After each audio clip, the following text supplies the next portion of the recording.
Bismillahirrahmanirrahim. Meneruskan kajian tafsir Ayatul Ahkam, kita sudah sampai di muhadharah ke-39, hukum yang kedua. Qala al-musannif rahimahullah, al-hukmu tsani, kaifa yuwazza'ul khumus bainal ghanimin. Bagaimana cara pembagian 1/5 harta rampasan perang diberikan pada orang-orang yang ghanimin, orang-orang yang berhak mendapatkan ghanimah. Dzakaratil ayatul karimatu anna khumusal ghanaimi yuwazza'u liman sammahumullahu azza wa jalla fi kitabihil aziz wa humus sittah. Dalam ayat ini disebutkan, ayat yang ada di muhadharah ke-39 ini menjelaskan bahwasanya 1/5 dari harta rampasan perang itu akan dibagikan pada orang-orang yang nama-namanya sudah disebutkan oleh Allah Subhanahu wa taala dalam Al-Qur'an. Mereka jumlahnya ada 6. Yang pertama itu Allah Subhanahu wa taala. Yang kedua Rasul sallallahu alaihi wasallam. Yang ketiga kerabat dzul qaraib. Nah, kurba ini beda pendapat. Ini yang penting sekarang kita paham bahwasanya kerabat Nabi sallallahu alaihi wasallam, al-yatama, orang-orang yatim, kemudian orang-orang fakir miskin, dan juga ibnu sabil. Ibnu sabil adalah orang yang terputus dalam perjalanannya karena tidak ada biaya untuk melanjutkan perjalanannya. Wasakata an baqi fadalla dzalika ala annahu yuwazza'u 'alal ghanimin, dan yang sisanya juga akan dibagikan pada orang-orang yang ikut berjihad di jalan Allah. Sahmullah. Setelah kita ketahui bahwasanya di antara yang mendapatkan bagian dari harta rampasan perang adalah Allah Subhanahu wa taala. Tapi apa maksud Allah Subhanahu wa taala mendapatkan bagian? Amma sahmullahi azza wa jalla faqad ikhtalafa al-mufassiruna fihi ala qaulain. Adapun yang dimaksud bagian yang akan diberikan pada Allah Subhanahu wa taala, maka di sini para ulama ahli tafsir sendiri berbeda pendapat akan hal tersebut, dan pendapat ini ada dua pendapat. Yang pertama, innahu yusrafu 'ala al-Ka'bah li'anna qawluhu lillah ay li baitillah fa huwa 'ala hadfi mudhaf. Bahwasanya yang dimaksud bagian untuk Allah adalah bagian untuk Ka'bah. Kenapa? Karena dalam firman Allah Subhanahu wa taala, fa anna lillahi khumusahu, itu bahwasanya Allah Subhanahu wa taala mendapatkan bagian juga, itu ada takdirannya, ya. Lillah ay li baitillah, gitu. Pendapat yang kedua adalah pendapat jumhurul ulama, wa qala al-jumhur inna qawlahu lillah istiftahu kalamin yuqsadu bihi tabarruk. Falillahi dunya wal akhirah wal maliku likulli ma fis samawati wal ard falaysa subhanahu wa ta'ala bihajah. Jadi mayoritas ulama bahwasanya lillah adalah hanya pembukaan kalam, di mana ketika ingin memulai suatu perkataan itu harus dimulai dan sepantasnya dimulai dengan nama Allah Subhanahu wa taala. Jadi maksud dari lillah itu adalah tabarruk dengan nama Allah Subhanahu wa taala. Kenapa tidak? Karena Allah Subhanahu wa taala itu yang memiliki langit dan bumi. Maka Allah Subhanahu wa taala laisa bihajatin ila sahmi man ila sahmin min hadhihi siham li'annahu huwal ghani wa innama dzakara tabaraka wa taala ismahu liyu'allimuna at-tabarruka bi dzikrih. Jadi Allah Subhanahu wa taala sama sekali tidak membutuhkan bagian dari harta rampasan perang ini, karena Allah Subhanahu wa taala itu maha kaya, dan Allah Subhanahu wa taala menyebutkan namanya di dalam bagian-bagian harta rampasan perang agar Allah Subhanahu wa taala mengajarkan kita belajar tabarruk dengan menyebutkan nama Allah Subhanahu wa taala. Wa iftitahul umur bismihi, wa ala hadzal ra'yi yakunul khumusu baina khamsatin ar-rasul dzawil qurba yatama al-masakin ibnus sabil.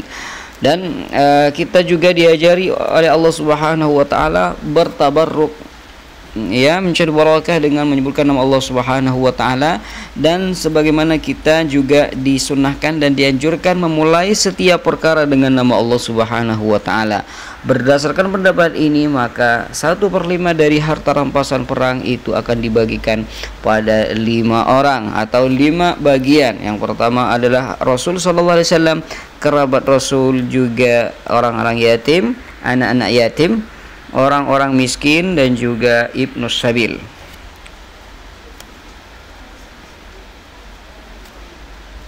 Sahmur Rasul, di antara orang yang mendapatkan bagian dari harta rampasan perang adalah Rasulullah sallallahu alaihi wasallam. Amma sahmur Rasul sallallahu alaihi wasallam fa innahu haqqun lahu sallallahu alaihi wasallam ya'khudhuhu min al-ghanimati wa yad'u haythu sha'a li ahli baitihi aw fi masalihil muslimin. Yadullu ala dhalika qawluhu sallallahu alaihi wasallam ma li mimma afa Allahu alaikum illa al-khumus wal khumusu mardudun alaikum.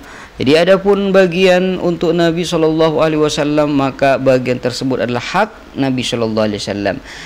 Nabi Shallallahu Alaihi Wasallam berhak mengambilnya dari harta rampasan perang tersebut, lalu beliau bisa dengan keinginan beliau untuk digunakan untuk keperluan ahlul baitnya atau kemaslahatan orang-orang Islam.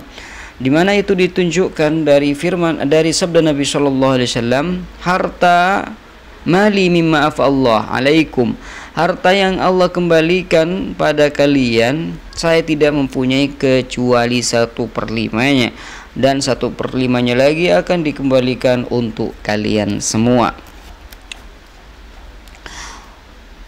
Wa qala al-akharuna inna lafdhar rasul fil ayati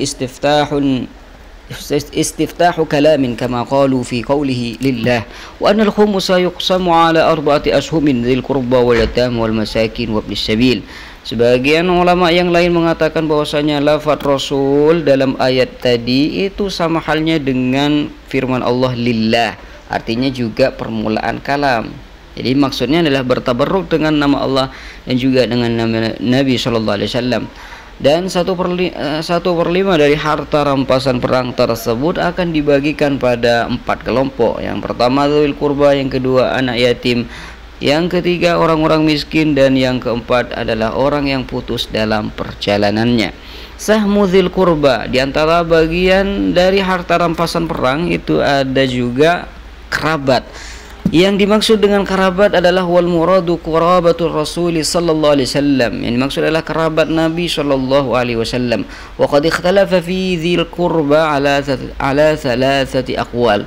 Dan ini juga terjadi ikhtilaf ulama masalah dzil qurba. Siapa di sini ada 3 pendapat. Yang pertama, qila innahum Quraisyun jami'an, semua kelompok atau kabilah Quraisy itu masuk dalam dzul qurba. Yang kedua, wa qila innahum Banu Hashimin faqat, Banu Hashim saja, bukan Banu Muttalib juga masuk.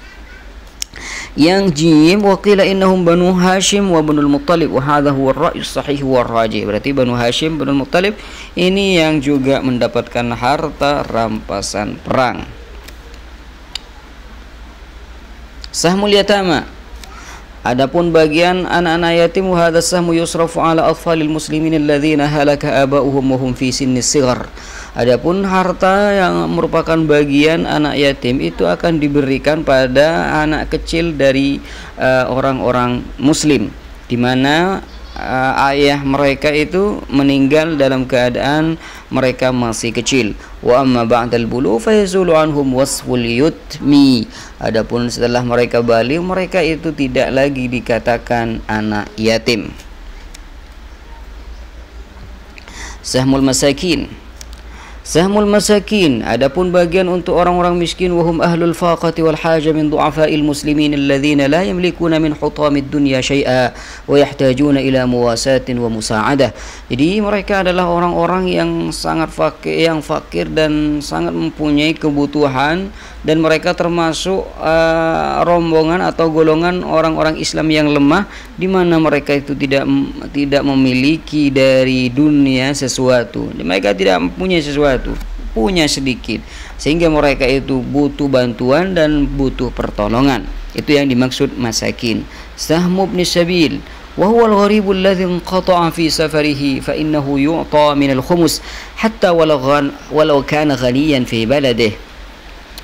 Dan yang dimaksud Ibnu Sabil adalah orang asing yang terputus dari perjalanannya, maka dia akan dikasih dari harta rampasan perang, yaitu dari 1/5 harta rampasan perang tersebut, walaupun dia termasuk orang yang kaya raya di tempatnya atau di daerahnya. Kenapa? Dzalika li'annana na'tabiru halatahu allati huwa 'alaiha al-an. Karena